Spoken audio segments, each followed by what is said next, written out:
Hi everyone, welcome to the Thinking Crypto YouTube channel where we cover the news, facts, and sentiments about the crypto market. If you're new here, go ahead and hit that subscribe button as well as the thumbs up button. Guys, before I jump into the news, I want to share a few housekeeping items. I will be at an XRP meetup in March, on March 17th to be specific, in New York City, and I'll put a link to the invite below in the description of the video. So if you're in the New York City area, come check it out. We can certainly talk about XRP and crypto and have a good time. The next item, I have 3 big interviews currently being scheduled. The first is Catherine Coley, a CEO of Binance US. Also, Caitlin Long. We're going to talk about the story today. We're going to talk about the crypto bank being built in Wyoming, and Adam White of Back. Those 3 interviews are being scheduled at the moment, so make sure you're subscribed, guys, with the notification bell. Now, guys, Warren Buffett versus crypto. Warren today was interviewed by CNBC where he says, I don't own any cryptocurrency and I never will. And he said they're useless, they don't have any point.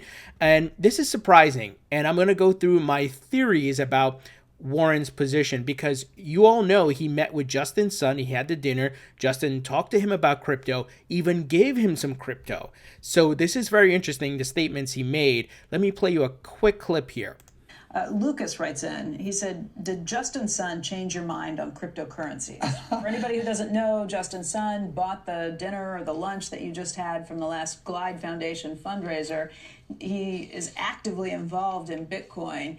After that meeting, his PR people put out some notes saying that, you kind of listened to cryptocurrency and maybe you're a little more in tune with the idea of Bitcoin now. Well, I would say this. When Justin and 4 friends came, they behaved perfectly, and we had a good 3.5-hour dinner, and the whole thing was a very friendly exchange of ideas. But cryptocurrencies basically have no value, and they don't produce anything. So you can look at your little ledger item for the next 20 years, and it says you've got X of this cryptocurrency or that. It doesn't reproduce, it doesn't deliver, it can't mail you a check, it can't do anything. And what you hope is that somebody else comes along and pays you more money for it later on. But then that person's got the problem. But in terms of value,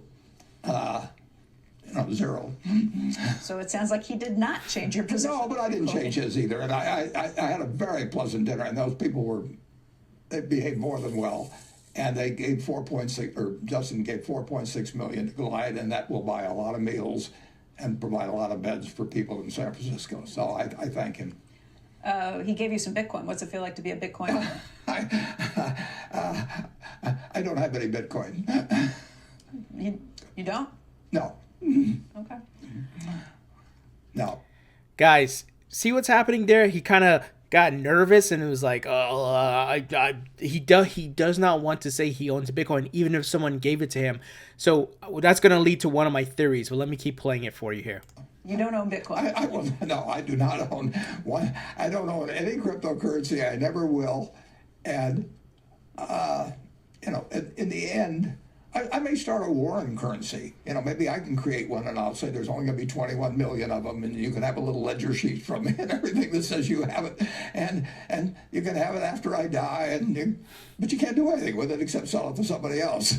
And the interesting thing, of course, is that Bitcoin's been out there a long time, and people talked about how it would be used in various kinds of exchange, but none of our companies are doing business in Bitcoin or anything. Bitcoin has been used, I think, to move around a fair amount of money illegally. So the people maybe in countries where you have so the logical move from the introduction of Bitcoin is to go short suitcases, because the money that was taken in suitcases from one country to another, suitcases will probably fall off in demand. I mean, so you can look at that as the economic contribution. So a lot of things there, because even the interviewer is kind of like, what? Justin's son gave you some Bitcoin. And he's saying some statements where he's like, oh, Bitcoin's only been used to do illegal activities. And the interviewer is like, well, maybe in countries where, yes, that's, they're trying to break the law or whatever, but not everywhere. So notice he's making a blanket statement. And you always got to watch that, right? So a couple of things. One, this could be a total smoke and mirrors move on his end, but and his company may be investing, his investment firm may be investing in cryptos, but we don't know. And this is just his smoke and mirrors. It's like Jamie Dimon coming out and say Bitcoin's trash, but they're building their own crypto in the back end, right? Smoke and mirrors. Kevin O'Leary, Mr. Wonderful from Shark Tank. Remember what he did? A video in 2013 popped up where he talked about Bitcoin and how great it was. Come last year, he was on CNBC Fast Money trashing crypto. Smoke and mirrors. Smart money has done this for a long time, guys. They put out a narrative, but they're doing the opposite, right? Because they know that's their way to make money. Have the average Joe, the masses go in another direction while you go the other direction that will yield you money. So that could be it. Second, notice what he talked about. Bitcoin can't send checks or do this or whatever. And that's just an outdated way of thinking. It could be this guy made so much money off of the traditional markets and financial markets, he doesn't care, right? He has made more money in his lifetime than any of us could dream of, and that is a fact, and I respect him for that. But that could be part of it. He just doesn't care. And the other, he hasn't done well in the tech sector from investing, right?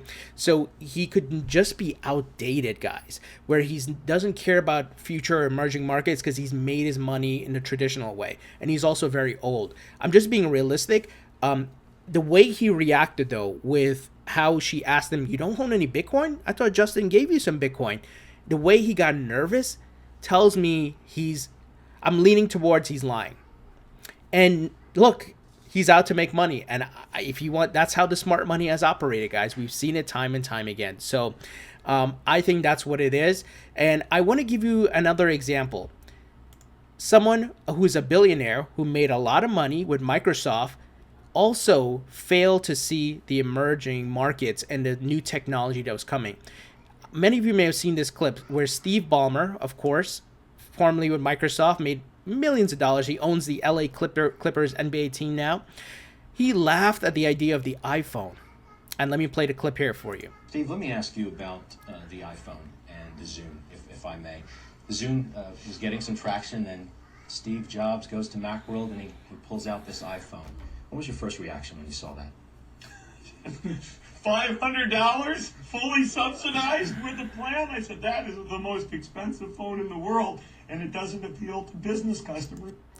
So a very smart guy was at Microsoft, made billions, but he did not see the future of what Steve Jobs was trying to do, which was the emerging technology at the time, smartphones, right? He was still in the BlackBerry way of thinking.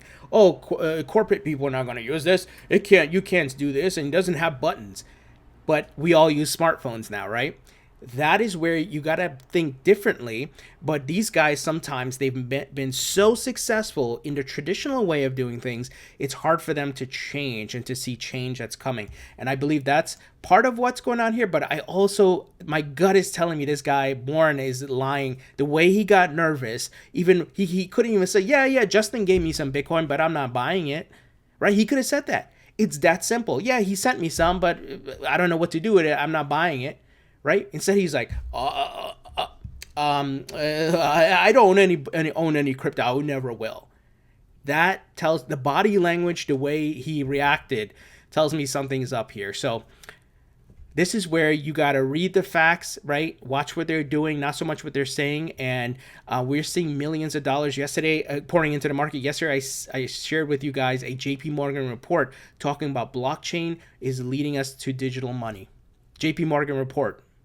So big banks, stock exchanges, and many others are getting into the market. So they're actually, Warren is wrong when he says cryptocurrencies have no use case. They do. He just doesn't grasp what's taking place, the disruption, the change, the token economy that we're headed to.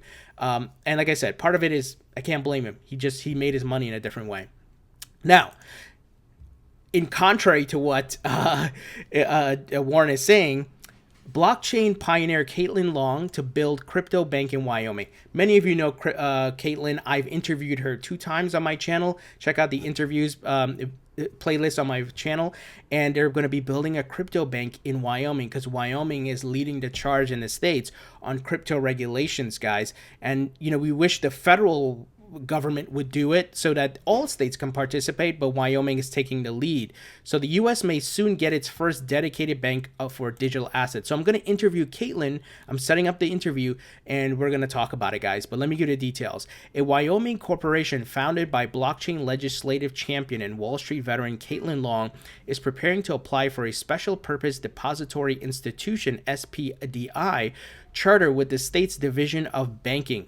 The future bank is called Avanti, which means forward in Italian, and will be focused solely on providing regulated services for digital assets.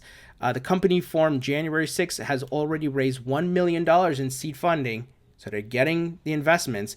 Avanti will provide payment, custody, securities, and commodities activity for who, guys? I always love to emphasize this: institutional customers using digital assets. So Warren is saying crypto digital assets have no use case. They do. They do serve a purpose. You just have to understand what is being built and where we're headed. So once again, I'm going to interview her. Stay tuned for that. I'm trying to schedule it right now, and big things to come. We'll get more details. And finally, guys, U.S. House subcommittee to host hearing on digital currencies next month.